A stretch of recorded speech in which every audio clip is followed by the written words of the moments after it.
Ndasubiye kubakaze inshuti banywanyi mukunda kandi mugakurikira amakuru n'ibiganiro dutambutsa ku muresha kuri yanyu mukunda cyane himwe rudende ya Isange TV. Uyu ni umwanya w'amakuru agezwe ko muri rurimi rw'ikirundi mushikirizwa n'imbonesha kuri yanyu mukunda imwe rudende ya Isange TV, imbonesha kuri bashikiriza amakuru n'ibiganiro biba bigezweho kandi biba byakorewe amatohoza. Ndabakengurukiye rero mwe mwese mudukurikira muri micungararo igize igihugu cyacu cy'u Burundi.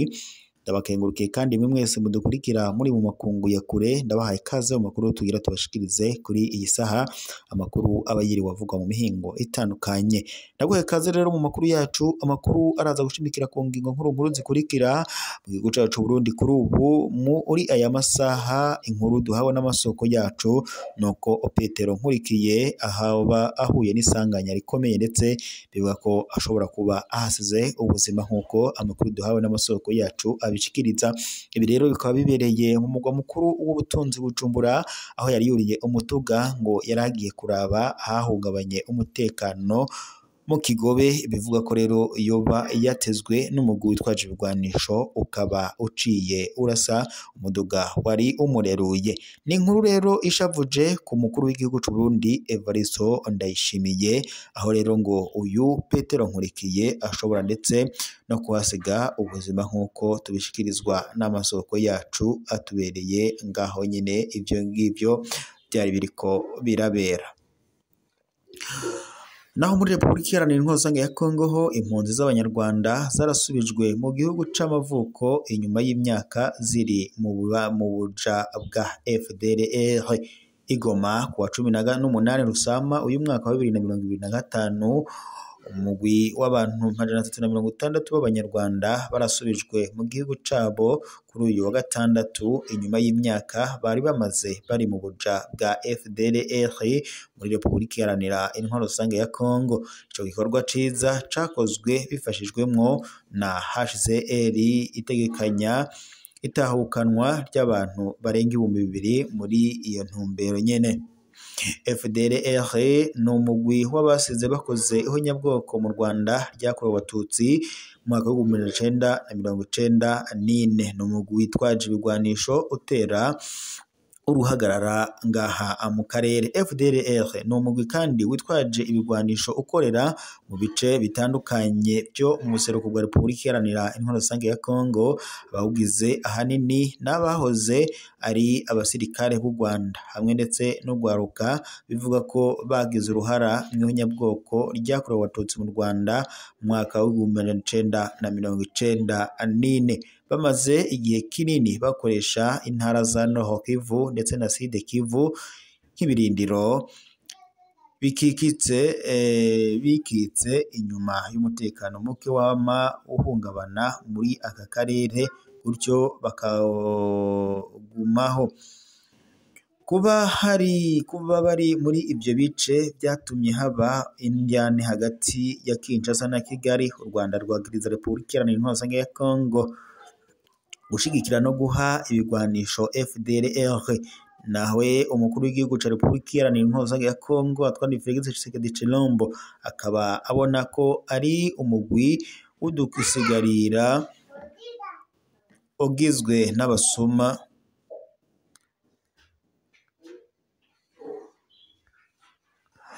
umugwi nyene. Antoine Félix Tshisekedi Tshilombo avuga ko ugizwe n'abasuma ukaba ndetse gutoba ukibangamira igihugu cy'u Rwanda. Ku ruhande rwayo Kinshasa kandi yagiriza u Rwanda gushigikira byeruye M23, umugwi w'abagwanyi ugizwe ahanini n'abatutsi b'abanyekongo. Iyi gusa ikaba ari ingingo leta y'u Rwanda idahengeshanya guhakana yivuye inyuma, ikavuga ko rero atahihuriye n'umugwi wa M23 uhungabanya umutekano mu buseruko bwa Repubulika Iharanira Intwaro Rusange ya Kongo.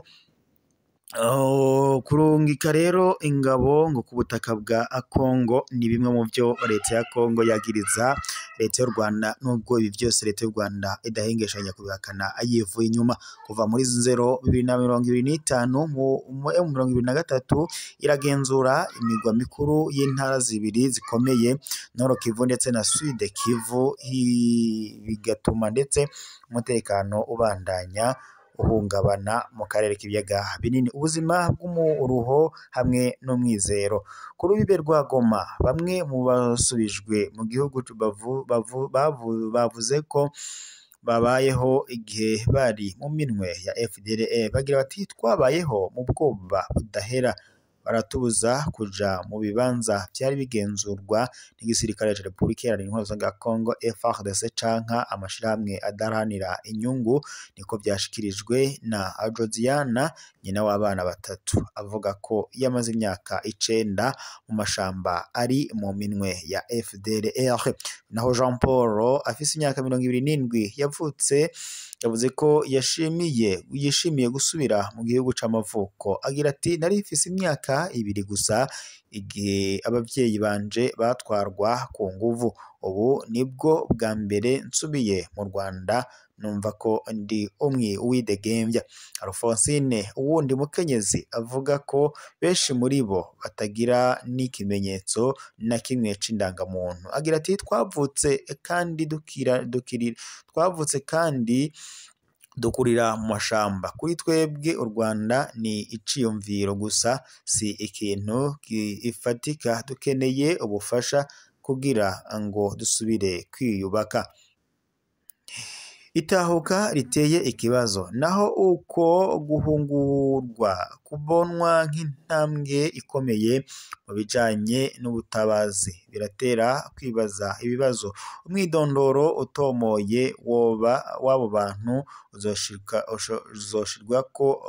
uzoshikwako gute? Ni gute indongozi za Kongo zoba zifise inkomezi izihe by'ukuri zo gutuza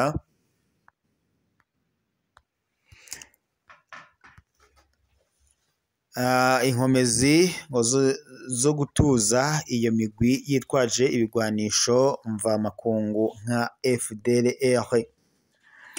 Ni gute kandi ngo hogarukanwa amahoro arama mu karere kabangamiwe n'ingorane z'imbere n'inyuma y'igihugu?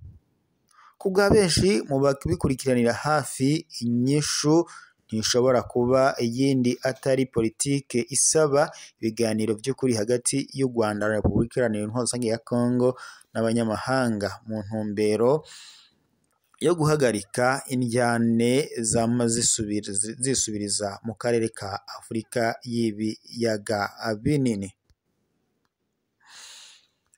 Reka rero tunyaruke mu Burundi, naho turabire hamwe ibiriko birahavugwa muri aya masaha. Uti bihagaze bite? Mbese bimeze bite? Mu Burundi haravugwa guteza imbere kw'abakenyezi Igitega, imyuga nk'umushibuka uganisha ku buntu. Gitega kwa 21 Rusama uyu mwaka, ikigo kijejwe iterambere ry'abakenyezi muri komine Gitega ubu kirerekana ubudasa nk'ikigomba guteza imbere abakenyezi bafise amikoro make. Biciye mu nyigisho z'imyuga, abakenyezi barenga 10 bahoze batagira akazi kandi bakumirwa, ubu barasubiriye kuronka ubuntu, kwiteza imbere hamwe n'ibyizigiro. Muri bo harimwo Sylvain Matore w'imyaka 38, umuvyeyi w'abana 2, akaba atanga intahe zikomeye. Uwo yavukanye ubumuga, atagira intoke n'amano, yabayeho igihe kinini mu mwiheburo. Abigeme n'abahungu tuvukana bose barashinze imiryango. Jewe sinashobora kwironsa ivyankenerwa bya buri munsi nk'impuzu n'ibirato, maze kubaka urwanje narababayeho mu bukene. ingorane zo kugaburira abana banje, kuriha inzu no kwivuza nico catumye niga gushona. Naho Francine Sengiyumva nawe nyene afise imyaka 38 akaba afise abana 5 nawe nyene yashikiwe nk'ivyo, yarahukanye kandi ntagira aho akura uburyo amara umunsi wose ataco akora, nahakwa kuja mu ngeso mbi. Narihebuye ku buryo mfata ingingo yo kwiga gushona. Emeline Nibitanga w'imyaka 30 afise urupapuro rw'amashure yisumbuye, indoto ziwe zahagaritswe no kubura akazi. Maze kubura akazi naciye mfata ingingo yo kujisha. Umugabo wanje ntiyashobora kumpa vyose, ubu ndashobora gusahiriza mu muryango wanje. Hagati mu gisagara ca Gitega, umurwa mukuru wa politike y'u Burundi, iyo ngendo iriko irerekana impinduka ikomeye mu kwiteza imbere ku bakenyezi bari mu bukene. Kwiga imyuga ni inzira ndende igana ku buntu, kubaho n'ihinduka ryugurutse imbere yabo, niko babandanyije bashikiriza imuresha kuri yanyu ya Isange TV. Reka rero mashimire mwese mwari kumwe natwe, tubaye dusozereye ngaha, turaza gusubira mu makuru araza kuba agezweko.